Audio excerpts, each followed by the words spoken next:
semana passada, pesquisadores da Universidade de Hong Kong anunciaram o primeiro caso de reinfecção pelo novo coronavírus. Um paciente saudável de 33 anos que havia sido diagnosticado com a Covid-19 no fim de março, voltou a testar positivo no final de julho, após uma viagem à Europa. O paciente teve sintomas leves na primeira infecção e foi assintomático na segunda. Após esse anúncio, cientistas da Holanda, da Bélgica e dos Estados Unidos também reportaram casos de reinfecção. Aqui no Brasil, o Hospital das Clínicas de São Paulo está investigando pelo menos 7 casos de pacientes suspeitos de terem se reinfectado pelo novo coronavírus. Para explicar melhor o assunto, nós conversamos com a médica infectologista Carolina Ali, que é professora da Escola de Medicina da UFOP e integra o Comitê Covid-19 do município de Ouro Preto. Veja na entrevista. Muito obrigada, doutora Carolina, pela entrevista à TV UFOP. É um prazer estar aqui esclarecendo algumas dúvidas sobre Covid. Bom, primeiro, eu queria falar sobre o fato de que o mundo inteiro ficou apreensivo com as notícias de reinfecção pelo SARS-CoV-2, o novo coronavírus. E eu gostaria que a senhora começasse explicando se esses diagnósticos, eles são motivos de preocupação para a população e também para a comunidade científica. Bom, até agora o que se tem é que esses casos são exceção, não são a regra na evolução dos casos de Covid.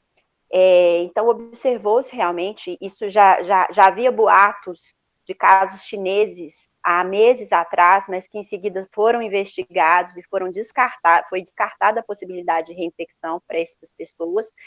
E agora, com o paciente de Hong Kong, foi realmente diagnosticada uma reinfecção por um tipo diferente de vírus. Nessa situação foi interessante porque eles fizeram um mapeamento genético desse vírus na primeira infecção e, em seguida, na segunda infecção, que aconteceu mais ou menos 120 dias depois. E observaram que tratava-se de um vírus um pouquinho diferente, ou seja, não foi uma reativação daquele vírus, foi sim uma reinfecção.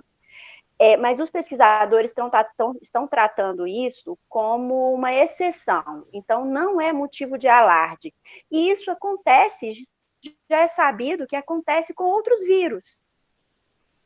Mas, então, assim, não é nenhuma novidade para a comunidade científica. Pelo fato do SARS-CoV-2 ser um vírus novo, a gente não sabia ainda o que esperar.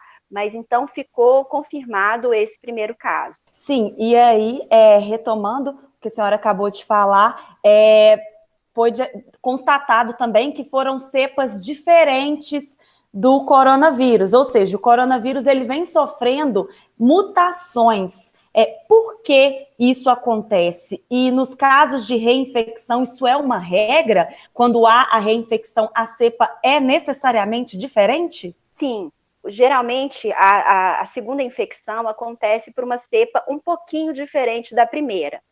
O nosso sistema imunológico, ele dá conta de reconhecer aquele vírus que nós entramos em contato pela primeira vez e produzir rapidamente anticorpos contra aquele vírus. Então, a mesma infecção, se essa reinfecção por uma cepa diferente, nós estamos falando que é exceção, a infecção pelo mesmo vírus, isso seria uma coisa extremamente rara. Seria possível, sim, num indivíduo muito imunossuprimido. Um indivíduo que tem uma imunidade muito baixa, o sistema imunológico não reconhece aquele vírus, então seria possível, sim, ter infecção pelo mesmo vírus, mas isso seria extremamente raro. Então, o que foi observado é essa infecção por esse vírus com uma característica genética um pouco diferente. Por que isso acontece em vírus? Quando a gente está falando de vírus, a quantidade de vírus dentro do organismo do indivíduo é da casa de milhões, bilhões. O vírus, quando ele multiplica, ele produz uma prole, um número muito grande, digamos, descendentes. E cada vez que ele multiplica, podem surgir defeitos no material genético. No ser humano isso também acontece, mas nós temos proteínas que fazem a releitura desse material genético e evitam que esses genes defeituosos sejam gerados. No vírus isso não acontece.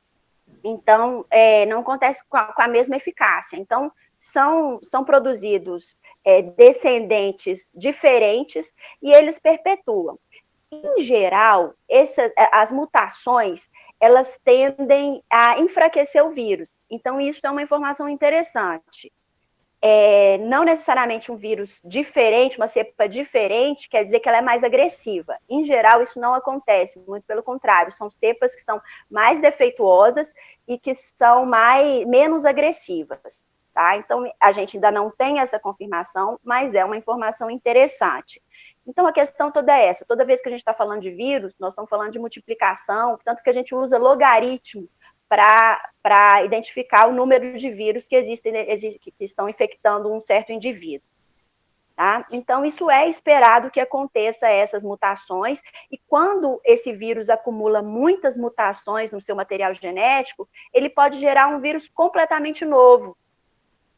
Tá? Então, dependendo dessas características ao longo do tempo, esse vírus fica completamente diferente daquele primeiro vírus lá que foi o seu descendente, o seu antecessor. No caso do paciente de Hong Kong, o paciente teve sintomas leves da primeira vez e na segunda ele já foi assintomático, né, na reinfecção. Agora, o paciente dos Estados Unidos, ele teve sintomas leves na primeira infecção e uma forma bem mais grave da Covid na segunda. O que isso nos mostra? Acho que vem um pouco nisso que você acabou de trazer, não é mesmo? Sim, e vai depender muito também das questões da reação do sistema imunológico desse indivíduo. Se ela vai se parecer mais com o caso de uma dengue, por exemplo, em que a gente tem uma segunda infecção de dengue, ela tem um potencial de ser uma infecção mais grave, né? Às custas não do vírus, mas do sistema imunológico desse indivíduo. Ou se vai ser o contrário, se o vírus vai enfraquecer e causar uma infecção mais leve, né? Então, isso ainda precisam de várias pesquisas para tentar elucidar. Mas volto a repetir que ainda não é um motivo para alarde, isso tem sido tratado como exceção. Depois desse primeiro caso confirmado de Hong Kong, apareceram outros casos no mundo, mas ainda são tratados como exceção. E o que a comunidade científica sabe até o momento sobre a imunidade adquirida após o desenvolvimento da Covid-19 no paciente? Existem diferentes tipos de imunidade ou até mesmo uma imunidade mais forte que outra, por exemplo? A imunidade, falar em imunologia é uma coisa extremamente complexa, porque a gente conhece parte do problema, a gente não conhece o problema como um todo. Então, quando a gente está falando de Covid, inicialmente a gente dava muita importância à imunidade humoral. O que é isso? É a imunidade que ela é garantida às custas de anticorpos, porque, em geral, é o que a gente tem para medir. Né? Por exemplo, vou dar um exemplo aqui da hepatite B.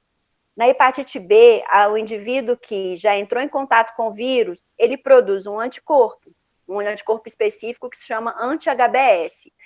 Depois de muito tempo, quando a gente consegue medir esse anticorpo e garantir que essa pessoa está imunizada contra a hepatite B e que ela não pega novamente aquele vírus, certo?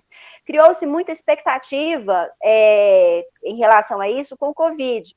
Então, foi descoberto o possível anticorpo neutralizante, que é o anticorpo que garante isso, que o indivíduo entrou em contato, e a partir do momento que ele produziu o anticorpo, ele estaria curado, entre aspas. Um detalhe é que para vírus a gente não gosta muito dessa palavra curado, a gente fala em resposta viral, a gente fala em soroconversão. Então, no Covid, identificou-se esse anticorpo e observou-se que algumas pessoas produzem esse anticorpo e outras não. Só que, naquelas pessoas que não produzem esse anticorpo, não necessariamente elas não estão protegidas contra uma reinfecção, porque existe um outro tipo de imunidade, que é a imunidade celular, às custas dos linfócitos, e que essa a gente não consegue medir, a gente não tem um marcador tão preciso para cada infecção. Então, assim, o que eu tenho sido observado é que, mesmo nas pessoas que não produziram esse anticorpo neutralizante, que elas estão, de certa forma, protegidas porque elas têm essa imunidade celular, elas têm essa resposta celular contra o vírus.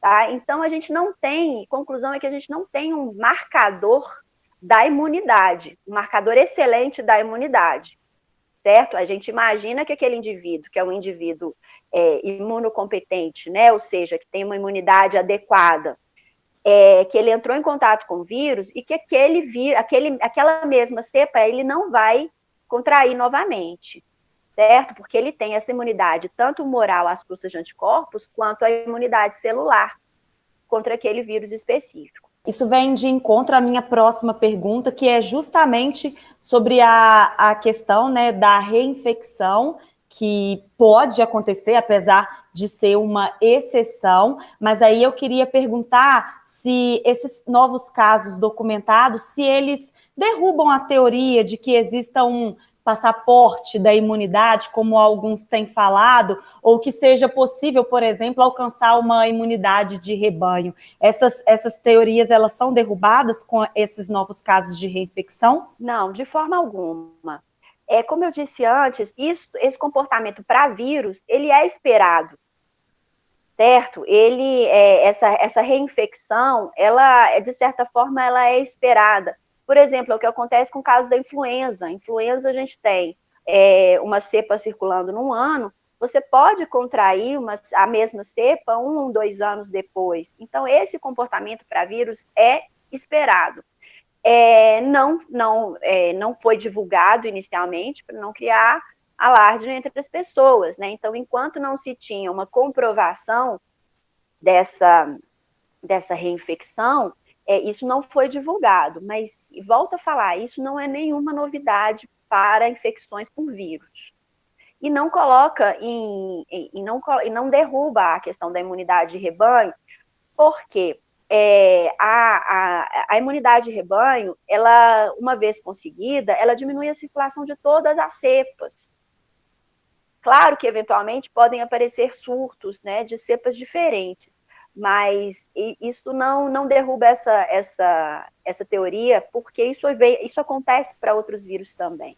No caso da pessoa já ter contraído o coronavírus, já ter passado pela Covid e se recuperado, é importante que essas pessoas continuem tomando as medidas de prevenção e proteção? Sem dúvida, manter as medidas de precaução recomendadas são essenciais, por diversos motivos. Primeiro, porque a gente não sabe se em algumas situações a gente não tem como garantir que aquela primeira infecção que o indivíduo teve foi realmente Covid. Por aquela dificuldade, né, na realização dos exames, na interpretação dos exames, que eu já falei em outra entrevista, a gente pode ter ficado como Covid, mas ser uma outra infecção viral.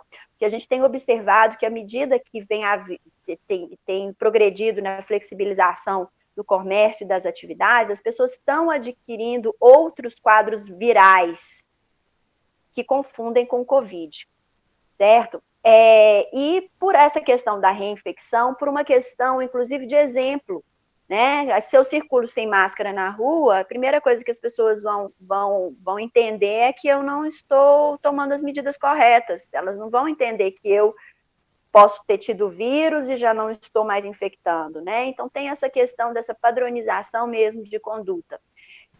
Então, é importantíssimo manter, enquanto as autoridades sanitárias entenderem que isso é importante, é necessário manter essas precauções. E no que diz respeito à produção de vacinas, os casos de reinfecção trazem alguma novidade nesse sentido? Bom, eles talvez dificultem um pouco a questão da vacina, como a gente tem, por exemplo, para o HIV, uma das dificuldades que a gente tem de produção de vacina contra o HIV é o número de mutações que esses vírus sofrem. No caso do SARS-CoV-2, esse número de mutações ele nem se compara a um HIV. O número de mutações é muito menor. Sim, dificulta a produção da vacina, mas não inviabiliza. certo? Porque, como eu disse, a produção essas mutações do vírus já são esperadas para várias outras infecções virais, certo? Então, as vacinas têm progredido, né? No Brasil, se não me engano, agora estamos com não sei, acho que 6 vacinas em teste, e as primeiras notícias são muito positivas. Então, o que pode acontecer é que as vacinas modifiquem, a sua composição tenha que ser modificada a cada ano, como acontece, por exemplo, com a influenza. Os componentes da vacina de influenza, né, do vírus da gripe, elas são diferentes cada ano. Todo ano existe uma central de informações que recolhe as informações de quais vírus estão circulando e produzem as vacinas de acordo com aquele vírus. Então, o que pode vir a acontecer ao SARS-CoV-2 é isso aí, tá? Principalmente se entendermos que nós falamos um pouquinho antes aí da imunidade, a duração dessa imunidade, ela ainda não é conhecida. Pode ser que essa imunidade dure aí por 3, 6 meses e que todo ano a gente tenha que vacinar contra o SARS-CoV-2. Isso é uma possibilidade, sim. E no que diz respeito às vacinas, muitas pessoas falam que ela vem ajudar, mas ela não é a solução do problema da pandemia. É isso mesmo? Mesmo com a vacina, as pessoas vão ter que adaptar a rotina delas a um novo normal? A definição de imunidade de rebanho, ela surgiu justamente com a vacinação. Certo? Então, vacinando uma parte da população, que a gente não sabe qual é esse número para a Covid, a gente consegue reduzir a transmissão.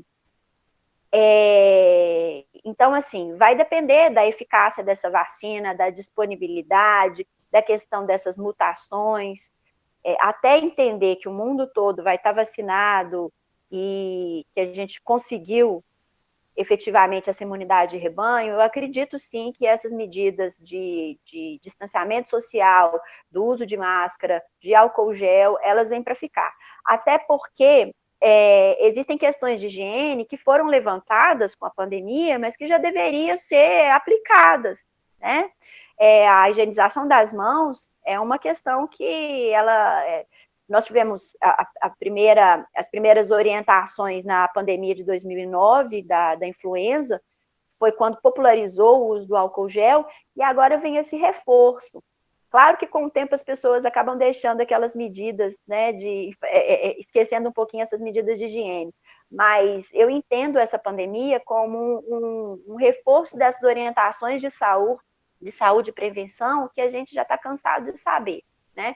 Com relação ao uso da máscara especificamente, eu acredito que com a vacina, com a identificação dessa imunidade de rebanho, que a gente já consiga suspender esse uso. Muito obrigada pela entrevista, doutora Carolina, mais uma vez. Muito obrigada pelo convite, estou sempre às ordens.